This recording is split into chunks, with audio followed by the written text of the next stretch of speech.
Hello everyone, welcome to all about civil. Subject पढ़ रहे हैं हम कंक्रीट टेक्नोलॉजी। तो कंक्रीट टेक्नोलॉजी में हमने लास्ट लेक्चर में देखा था कि हाइड्रेशन ऑफ सीमेंट कैसा प्रोसेस है और हाइड्रेशन ऑफ सीमेंट किस टाइप से हो रहा है। फिर उसके बाद हमने लिमिटेशंस देखी थी वाटर सीमेंट रेशो की। तो फिलहाल हम यहाँ पर डफ अब्राम्स लॉ पढ़ रहे हैं, जिसमें कि हम कंटिन्यू करेंगे कि क्या क्या लिमिटेशन होती हैं वाटर सीमेंट रेशो की। जैसे हमने एक तो फ़ायदा देखा था वाटर सीमेंट रेशो का। हमारे पास फ़ायदा होता है कि जितना ज़्यादा हम पानी मिक्स कर देते हैं वर्केबिलिटी उतनी ज़्यादा हो जाती है, यानी कि वर्केबिलिटी बढ़ जाती है। लेकिन दूसरी तरफ अगर हम वाटर कम करते हैं तो वर्केबिलिटी में तो दिक्कत आती है। वर्केबिलिटी का मतलब होता है कि कितना आसानी से हम मिक्स बना पा रहे हैं, मिक्स बनाने के बाद हम कितना इजीली उसको प्लेस कर रहे हैं, कितनी आसानी सब कुछ काम हो पा रहा है, तो ये वर्केबिलिटी होता है। तो पानी जब हम कम कर देते हैं, घटा देते हैं पानी की मात्रा, तो वर्केबिलिटी तो कम हो जाती है लेकिन साथ में स्ट्रेंथ बढ़ जाती है। तो इसी चीज़ डफ अब्राम्स लॉ एक लॉ के नाम से भी आ सकता है। और आपसे एग्ज़ाम में ये भी पूछा जा सकता है कि लिमिटेशन क्या है वाटर सीमेंट रेशो की। तो वाटर सीमेंट रेशो की लिमिटेशंस भी यहीं से आती हैं। तो यहाँ तक हमने देख ही लिया था कि Duff Abrams published data that showed that for a given set of concreting materials the strength of concrete depends solely on the relative quantity of water compared with the cement. यानी कि डफ अब्राम ने ये चीज़ बोली थी कि जितनी भी strength है कंक्रीट की और कंक्रीट की प्रॉपर्टी है, ये डिपेंड करती है कि कितना क्वांटिटी में हम पानी ऐड कर रहे हैं। सीमेंट से ज़्यादा पानी पर क्वालिटी डिपेंड कर रही है। तो ये डफ अब्राम्स ने बोला था। अगर हम दूसरे शब्दों में बात करें इस चीज़ की, तो दूसरे शब्दों में strength is a function of water to cement ratio. यानी कि वाटर और सीमेंट का जो रेशो होता है वो फंक्शन होता है स्ट्रेंथ का, यानी कि स्ट्रेंथ डिपेंड करती है वाटर सीमेंट रेशो के ऊपर। इस बात का मतलब है, फंक्शन होने का मतलब है कि जैसे जैसे वाटर सीमेंट रेशो के अंदर चेंज आएगा तो वैसे वैसे स्ट्रेंथ के अंदर भी चेंज आएगा। अब वाटर सीमेंट रेशो कम होगा तो स्ट्रेंथ भी उससे प्रभावित होगी, और वाटर सीमेंट रेशो बढ़ेगा तो उससे भी स्ट्रेंथ प्रभावित होगी। तो यानी कि डायरेक्टली डिपेंड करेगा कंक्रीट की स्ट्रेंथ वाटर सीमेंट रेशो पर। अब वाटर सीमेंट रेशो में W होता है मास ऑफ वाटर और C होता है मास ऑफ सीमेंट। इस लॉ को हम बोलते हैं अब्राम्स लॉ। 1918 में आया था लॉ और इसको हम अभी तक वैलिड मानते हैं। W/cm is used and cm represent mass of cementing material. तो सीमेंटिंग मटेरियल का मास होता है cm, which includes the Portland cement plus any supplementary cementing material such as fly ash, slag cement और silica fume. तो इन सब चीज़ों में cementing material, Portland cement, supplementary cementing material, supplementing cement material में आता है फ्लाई ऐश, स्लैग सीमेंट और सिलिका फ्यूम। तो ये सब चीज़ें सीमेंटिंग मटेरियल के अंदर आती हैं। अब जब हम हाई वाटर की क्वांटिटी ऐड कर देते हैं तो अब ये चीज़ हम जानते हैं कि जैसे ही हम ज़्यादा पानी ऐड कर देते हैं तो डाइल्यूट हो जाता है। डाइल्यूट मतलब हल्का हो जाता है paste. High water content dilutes the cement paste. ज़्यादा पानी जब हम डालते हैं तो जो सीमेंट का पेस्ट होता है वो डाइल्यूट हो जाता है, हल्का गाढ़ा हो जाता है। The glue of concrete, cement paste को हम बोल रहे हैं glue of concrete, and increases volume of concrete produced. अब जितना ज़्यादा पानी डाल रहे हैं उतना ज़्यादा डाइल्यूट हो गया है और साथ में वॉल्यूम भी बढ़ गई है। अब इसका कुछ एडवांटेजेस होते हैं, पानी कम करने के कुछ ना कुछ एडवांटेजेस हमें देखने के लिए मिलते हैं। तो advantages of reducing water content include, अब क्या क्या इसके फ़ायदे हो सकते हैं कि हमने जो सीमेंट पेस्ट के अंदर जो हमने मिक्स बना रहे हैं उसमें हमने पानी कम डाला है, तो उससे क्या क्या फ़ायदे हो सकते हैं। तो पढ़ते हैं फ़ायदों के बारे में।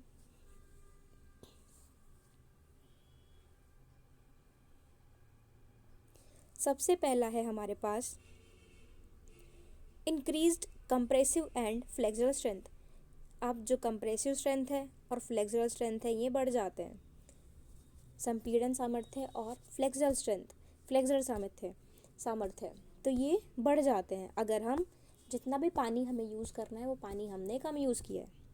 इसके बाद second point, lower permeability and increased water tightness. Permeability कम हो जाती है और वाटर की टाइटनेस बढ़ जाती है। Increased durability and resistance to weathering, durable हो जाता है। अब ड्यूरेबल होने का मतलब है काफ़ी लंबे समय तक चलता है। अब जो ये कंक्रीट बनता है, जो मिक्स बन रहा है, ये लंबे समय तक चल जाता है ड्यूरेबल है। और वेदरिंग का असर इस पे हमें देखने के लिए नहीं मिलता है। Better bond between concrete and reinforcement, तो कंक्रीट और रेनफोर्समेंट के बीच में अच्छा बॉन्ड बन जाता है। अब हमने सुना है एक तो प्लेन कंक्रीट होता है जिसके अंदर सिर्फ cement, fine aggregate, coarse aggregate, water, ये सब कुछ चीज़ें मिली होती हैं। और दूसरा हमारे पास कंक्रीट होता है जिस कंक्रीट के अंदर हम सरिया भी मिक्स करते हैं। अब मैंने आपको बताया था सीसी वर्ड याद रख लो। सी है कंक्रीट के लिए और सी है कंप्रेशन के लिए। तो कंक्रीट कंप्रेशन में बहुत ही बढ़िया होता है और जबकि टेंशन में कंक्रीट वीक होता है। टेंशन यानी कि तनाव कंक्रीट नहीं झेल पाता है। तो जब भी ऐसी कंडीशन है कि उस कंक्रीट के ऊपर टेंशन भी आनी है, तनाव भी आएगा, तो हम क्या करते हैं, अब खाली कंक्रीट तो उस तनाव को नहीं झेल पाएगा क्योंकि कंक्रीट तो सिर्फ कंप्रेशन के अंदर अच्छा है, संपीड़न के अच्छा है। संपीड़न अगर आएगा तो ही उसके अंदर अच्छा है। अगर टेंशन आती है तो उसको नहीं झेल पाएगा। तो हम क्या करते हैं, जो चीज़ टेंशन झेल सकती है, अब स्टील बार हो गया या फिर रॉड्स हो गया, तो वो झेल सकती हैं टेंशन, तो हम क्या करते हैं, वो टेंशन को झेलने वाली चीज़ों को कंक्रीट के अंदर मिक्स कर देते हैं। तो ऐसे कंक्रीट को हम बोलते हैं रेनफोर्स्ड कंक्रीट। और जो भी सरिया ऐड करते हैं, रॉड्स ऐड करते हैं, बार्स ऐड करते हैं, उसको हम बोलते हैं रेनफोर्समेंट। तो अब इन दोनों के बीच में बॉन्ड होना बहुत ज़्यादा इम्पॉर्टेंट है। तो अगर हम पानी कम कर देंगे तो कंक्रीट और रेनफोर्समेंट के बीच में एक बहुत ही अच्छा बॉन्ड बन जाएगा। Better bond between concrete and reinforcement. Next, reduced drawing, shrinkage and cracking. अब श्रिंकेज भी आती है, जैसे जैसे कंक्रीट सूखने लगता है तो वैसे वैसे श्रिंकेज आने लगती है। अब श्रिंकेज आएगी तो क्रैक आएंगे, यानी कि सिकुड़न हुई, श्रिंकेज हुई, पानी हट गया तो श्रिंक हुआ तो क्रैक आएंगे, अपनी अपनी जगह सब सरक गए तो ऐसे में क्रैक आएंगे। तो अगर श्रिंक हो रहा है तो जो अगर हम कम पानी यूज़ करेंगे तो कम पानी उड़ेगा और कम श्रिंकेज आएगी। इस बात को मैं ही समझ सकते हैं। और जब कम श्रिंक होगा, जब कम सिकुड़ेगा कंक्रीट, तो क्रैक्स भी बहुत ही कम आएंगे। और हमारे लिए अच्छी बात है कि क्रैक्स या तो बिल्कुल नहीं आ रहे हैं या बहुत ही माइनर से क्रैक्स आ रहे हैं, तो हम मानेंगे कि कंक्रीट बिल्कुल सही बन रहा है। इसके बाद less volume change from waiting and drawing. तो वेटिंग और ड्राइंग के बीच में, यानी कि जब कंक्रीट गीला रहता है और उसके बाद वो सूखने लगता है तो वॉल्यूम में चेंज आता है। आपने भी देखा होगा कि जब कोई चीज़ गीली होती है तो वो ज़्यादा वॉल्यूम लेती है और जब वो सूख जाती है तो वॉल्यूम कम हो जाती है, क्योंकि बीच में जितना भी पानी का कंटेंट होता है वो वहाँ से हट जाता है। तो अब वॉल्यूम चेंज बहुत कम आता है। अब हमने पानी ही कम ऐड करा है तो वही कम पानी जब वहाँ से उड़ जाएगा तो हम ज़्यादा वॉल्यूम में चेंज हमें देखने के लिए नहीं मिलेगा। तो ये कुछ एडवांटेजेस हैं वाटर को रिड्यूस करने के। तो आप यहाँ से इसको रीड कर लो। सबसे पहले ये पैराग्राफ्स लिखे हैं, इन पैराग्राफ्स को रीड कर लो।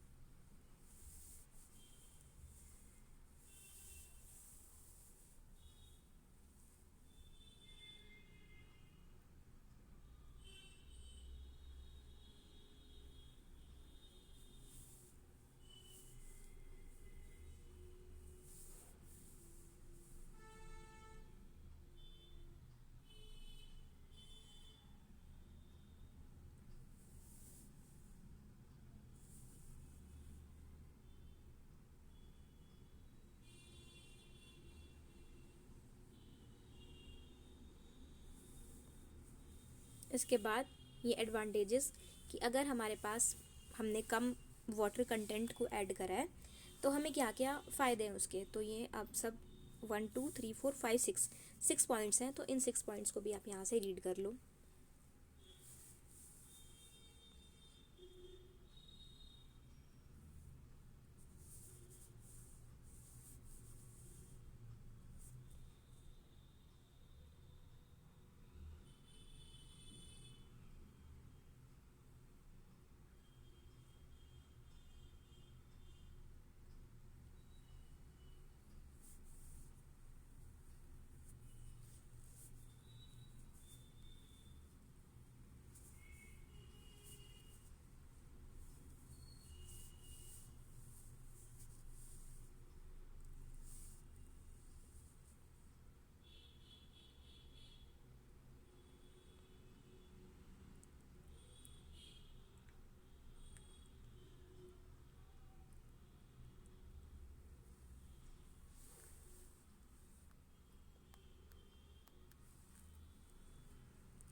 तो advantages of reducing water content, इनके बाद नेक्स्ट हम देखते हैं कि अगर हम less water used better the quality of the concrete provided the mixture can still be consolidated properly.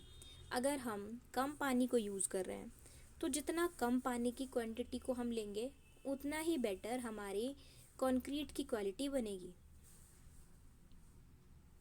अगर हम सब चीज़ें प्रॉपरली यूज़ कर रहे हैं। Smaller amount of mixing water result in stiffer mixtures. अगर हम पानी की जो अमाउंट है उसको हम कम ले रहे हैं तो अब इससे क्या होगा, कम पानी डाला है तो मिक्सचर स्टिफ होगा, यानी कि जो तुरंत ईजिली हम मिक्स कर पाते हैं वो ईजिली मिक्स हम नहीं कर पाएंगे, थोड़ा सा मिक्सचर स्टिफ होगा, हार्ड होगा।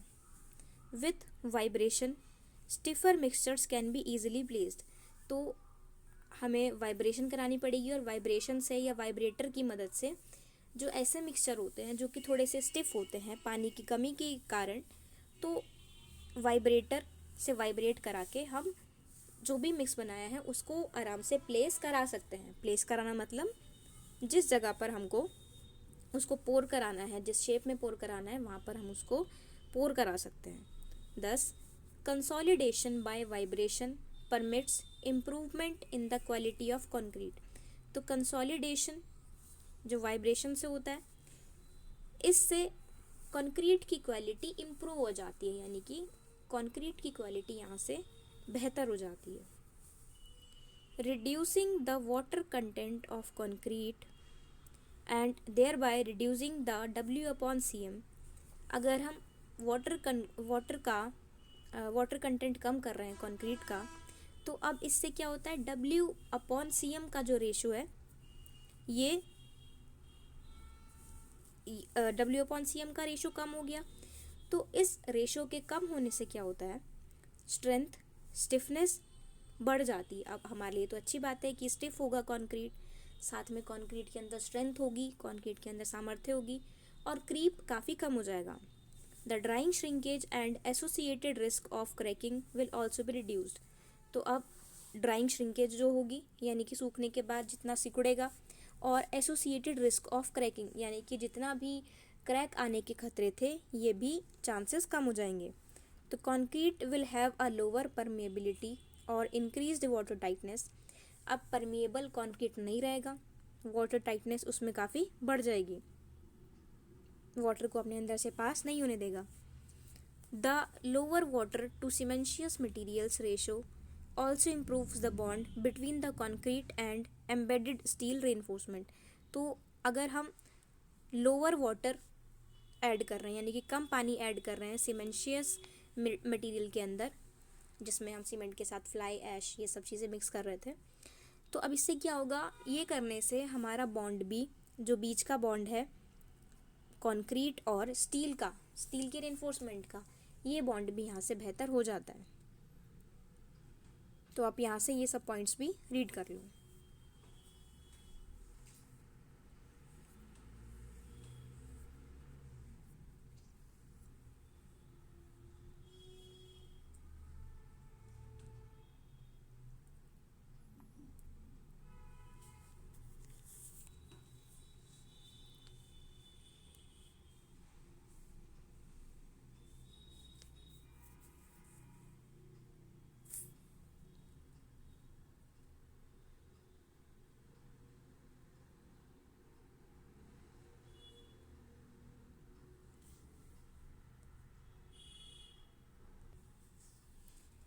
अब हम यहाँ से इसको हिंदी में भी देख लेते हैं।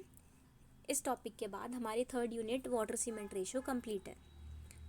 तो डफ एब्राम्स ने डेटा प्रकाशित किया जिसमें दिखाया गया है कि एक कंक्रीटिंग सामग्री के एक सेट के लिए कंक्रीट की ताकत पूरी तरह से सीमेंट की तुलना में पानी की सापेक्ष मात्रा पर निर्भर करती है। सेम चीज़ की सीमेंट से ज़्यादा पानी की कितना क्वांटिटी ले रहे हैं, पानी की मात्रा पर ज़्यादा डिपेंड कर रहा है। दूसरे शब्दों में ताकत पानी को सीमेंट अनुपात W/C का कार्य है, जहां W पानी के द्रव्यमान को दर्शाता है और C सीमेंट के द्रव्यमान को दर्शाता है। यह अब्राम्स कानून के रूप में जाना जाता है और यह 1918 में आज भी वैध है। हालांकि अधिक बार W/CM का उपयोग किया जाता है और CM सीमेंटिंग मटेरियल सामग्री के द्रव्यमान का प्रतिनिधित्व करता है, जिसमें पोर्टलैंड सीमेंट और किसी भी पूरक सीमेंटिंग सामग्री जैसे कि फ्लाई ऐश शामिल है। लावा सीमेंट या सिलिका फ्यूम्स, तो ये सब सीमेंटिंग मटेरियल यूज़ करते हैं। आवश्यक रूप से उच्च जल सामग्री सीमेंट पेस्ट कंक्रीट के गोंद को पतला करती है और उत्पादित कंक्रीट की मात्रा बढ़ाती है। पानी की मात्रा कम करने से कुछ लाभों में शामिल है। अब हमारे पास 6 पॉइंट्स थे कि पानी की मात्रा को अगर हम कम कर देते हैं तो हमें क्या क्या चेंज देखने के लिए मिलता है। तो संकुचित और लचीली ताकत में वृद्धि, कम पारगम्यता और बढ़े हुए जल संकट, स्थायित्व और अपक्षय के प्रतिरोध में वृद्धि, कंक्रीट और सुदृढ़ीकरण के बीच बेहतर बंधन, सुखाने संकोचन और क्रैकिंग को कम करना, गीला और सुखाने से कम मात्रा में परिवर्तन। कम पानी का उपयोग किया जाता है, कंक्रीट की बेहतर गुणवत्ता प्रदान की जाती है, फिर भी उन्हें ठीक से समेकित किया जा सकता है।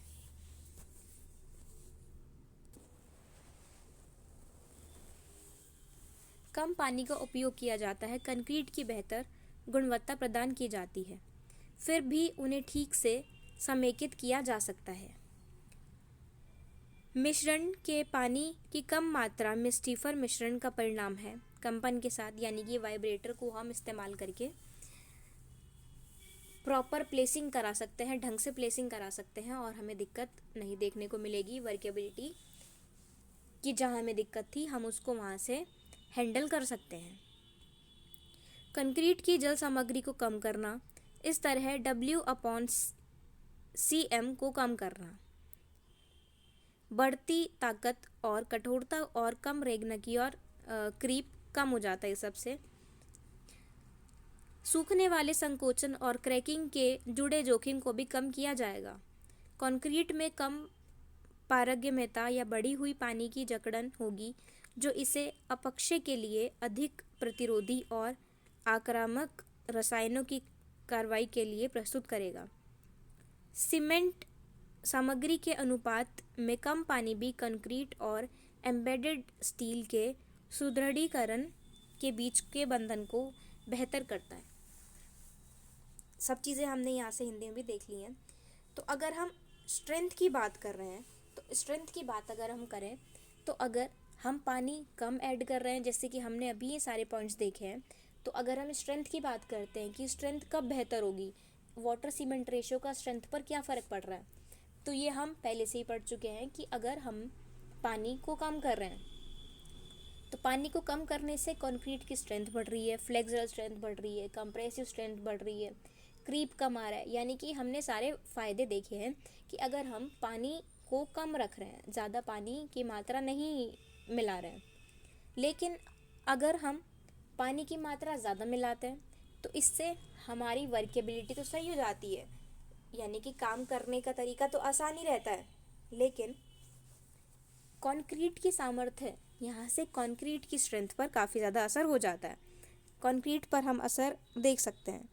तो इसलिए अगर वर्केबिलिटी के अकॉर्डिंग देखें हम, यानी कि काम करने के में कितनी आसानी हो रही है। तो अगर हम पानी ज़्यादा मिलाते हैं तो वर्केबिलिटी सही हो जाती है, हमारे लिए अच्छा हो जाता है। और अगर हम कम पानी डाल रहे हैं तो वर्केबिलिटी कम हो जाती है। और वर्केबिलिटी पानी ज़्यादा डालने से वर्केबिलिटी तो अच्छी हुई, आसान हो गया सब कुछ, लेकिन कंक्रीट की स्ट्रेंथ कम हो जाती है। मेन तो हमारे लिए कंक्रीट की स्ट्रेंथ ही है बाद में जो सालों साल चलेगी। तो हम ये देखते हैं, ये ऑब्जर्व करते हैं कि अगर हम कम पानी ऐड कर रहे हैं तो कंक्रीट की स्ट्रेंथ काफ़ी सही रहती है और ज़्यादा दिक्कत देखने के लिए हमें नहीं मिलती है। तो यहाँ से हमारा कंक्रीट कंस्ट्रक्शन टेक्नोलॉजी में थर्ड यूनिट जो था वाटर सीमेंट रेशो, तो ये यूनिट हमने यहाँ से कंप्लीट कर ली है। नेक्स्ट वीडियो में हम नेक्स्ट स्टार्ट करेंगे। Okay, thank you.